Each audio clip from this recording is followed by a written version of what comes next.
Maligayang pagbabalik mga kamigos at welcome sa aking channel.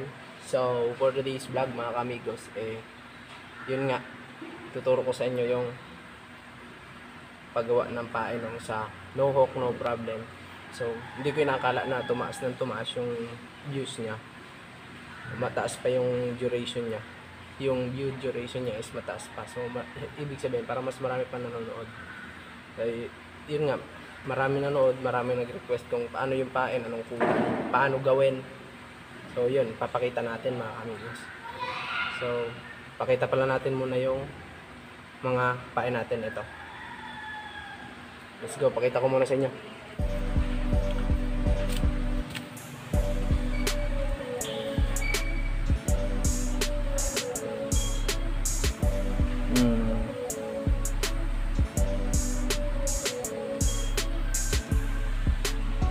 Yan mga kamigos yung gagamitin natin. Isa. Tapos ito. Yan yung pain. Yan. Avocado green ang kulay niya mga kamigos. Yan. Yan yung sinasabi ko sa inyo na kulay avocado green. Then, ang gagamitin yung sinulid is kulay itim or red. Ang ginagamit ko kulay red mga kamigos. Yan. Alright. Siyempre may gunting tayo, pamputol. So yun. Eto mga kamigos, kayang gumawa sa isang ganito, isang haba 8. Ito lang nabawas. Ito mga kamigos, nabawasan lang yan. Tira lang to. So ipapakita ko sa inyo kung paano gawin siya, kung paano yung pag-process at yung paggawa niya. So let's go. So yun mga kamigos, napakita ko na yung lahat ng gamit natin. So proceed na tayo dun sa paggawa ng pain, kung gaano kahaba, paano ang tali. Yun, tsaka ito, hindi ko alam kung anong tawag dito sa Tagalog. Sa amin dito parilag siya kung tawagin. So basta ito, yung tawag dito is pasabor sa amin. Pag-order kayo sa Lazada is Rentex Lure mga kamigos. Papakita ko sa inyo dyan. So start tayo mga kamigos. Siguro magagawa dito sa dalawa, yan, apat mga kamigos yung magagawa niya. Nabawasan na kasi to. So mahaba to, hindi lang to mahaba to kalahati, hindi pa na eto mahaba to talaga kasi yung nagawa siguro konti na lang, mga isang di pa lang to mahaba, kaya nagagawa dito 8, dito gano'n. So depende sa size ng kung gaano kahaba. Tapos ganyan lang yung kakapal yan, ganyan lang kakapal siya. So aapatin lang natin mga kamigos. Hatiin natin sa 4. Alright. Yan.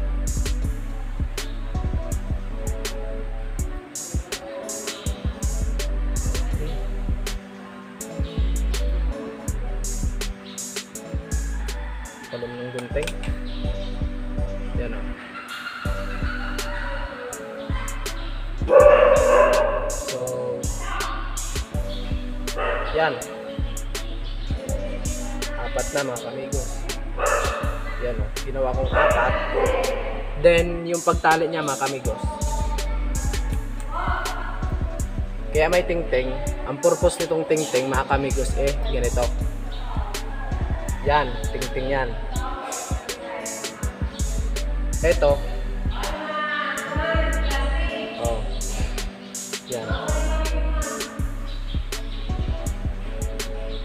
Wait lang.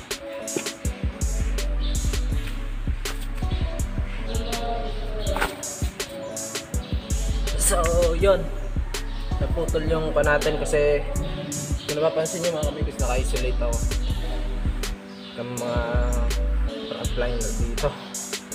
Nagpositive tayo sa kumakalat na virus dyan. Antigen lang naman mga kamigos. So yun balik tayo.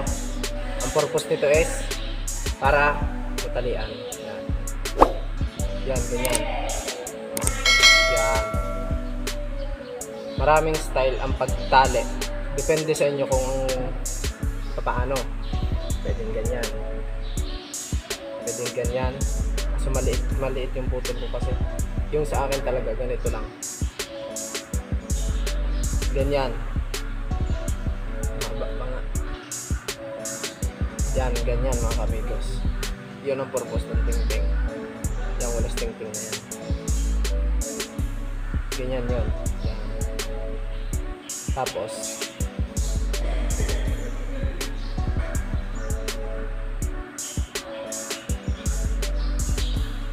ito yung sinasabi ko sa inyo. Ang tawag sa amin ay parilag mga kamigos. Ito kasi siya yung nag-aakit doon sa needle face kasi pag sa dagat ito kumikinang-kinang yan. May kulay kasi siya. Ito yung nag-aakit sa isda.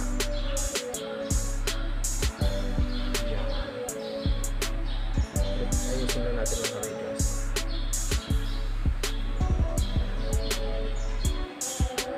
Napakasimple lang mga kamigos. Napakasimpleng gawin. Yan. Okay na siya, diba? Yan. Yan o.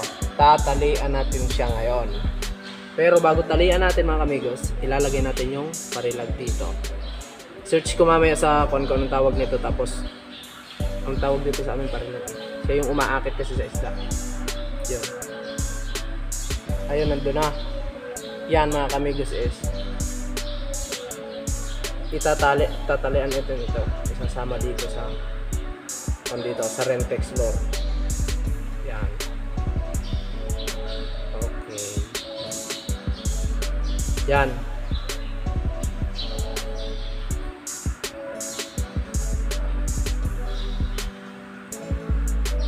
Samahan natin yung tingting. Yan. Tapos, ayun na. Kung napapansin nyo, may nagkakinang-kinang dyan sa kamera. May ibang kulay. Parang crystal siya. Tapos, then proceed natin is itong sinulid. Tatali natin dito sa may ulo ng dito malapit sa may tingting sa baba ng tingting.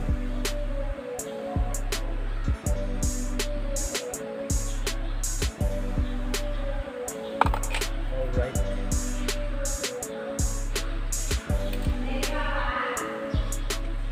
Take note mga kamigos,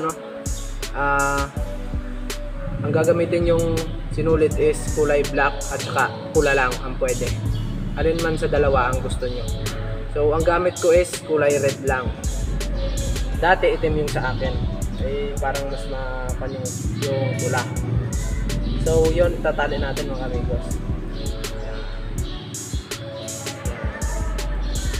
Tatalian natin siya ngayon.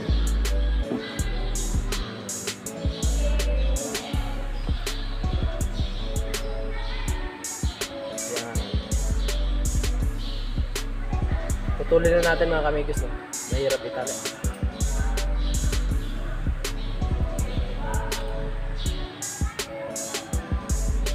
So yun,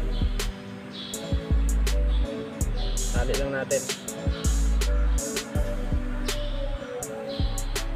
Yeah.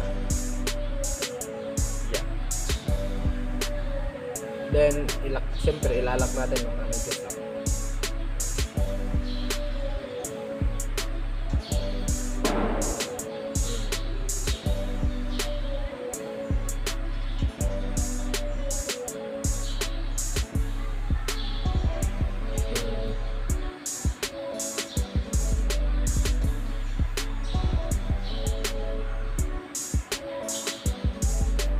Yung tira, syempre puputulin natin yan mga kamigos.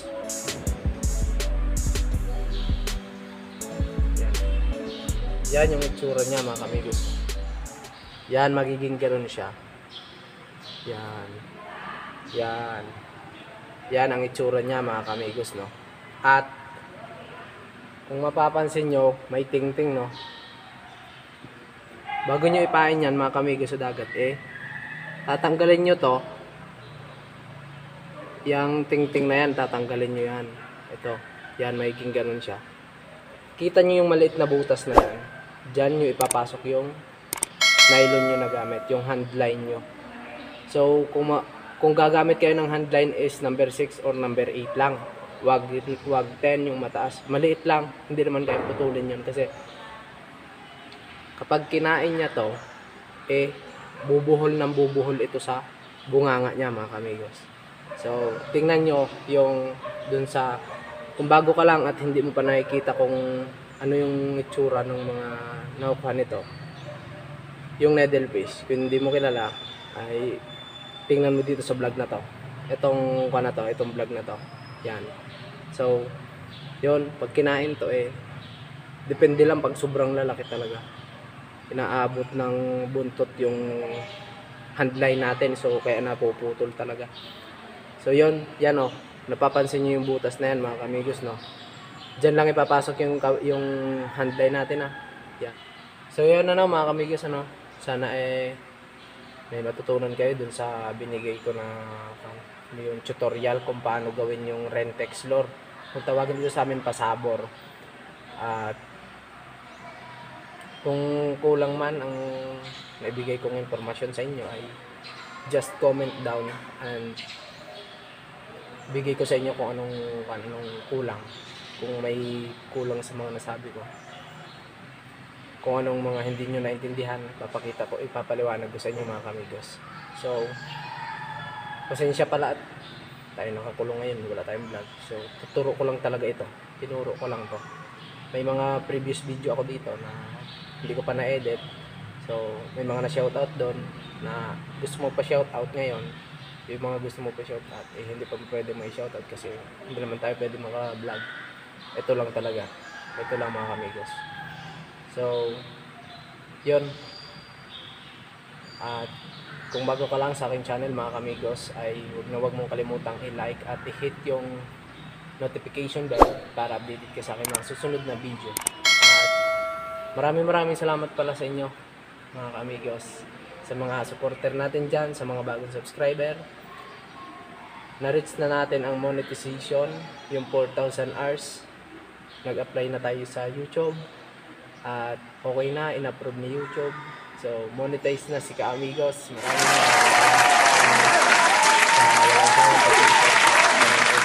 vlog. At yun, lahat ng ito ay hindi sa akin galing, sa inyo din. Naging parte kayo ng Ka-Amigos channel natin. So, maraming salamat, mga Ka-Amigos, at kita-kits na lang tayo paglabas natin dito. Mag-ingat po kayong lahat sa panahon ngayon. Talagang napakadelikado. Napakahirap pala ng ganito, yung naka-isolate ka, 14 days quarantine. Ang hirap. Tapos nakakaawa yung magulang, naghahatid ng pagkain. Wala. So, yun, share ko lang, konting share lang. At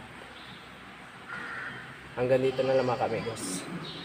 Love you all. At mag-ingat po kayong lahat. God bless.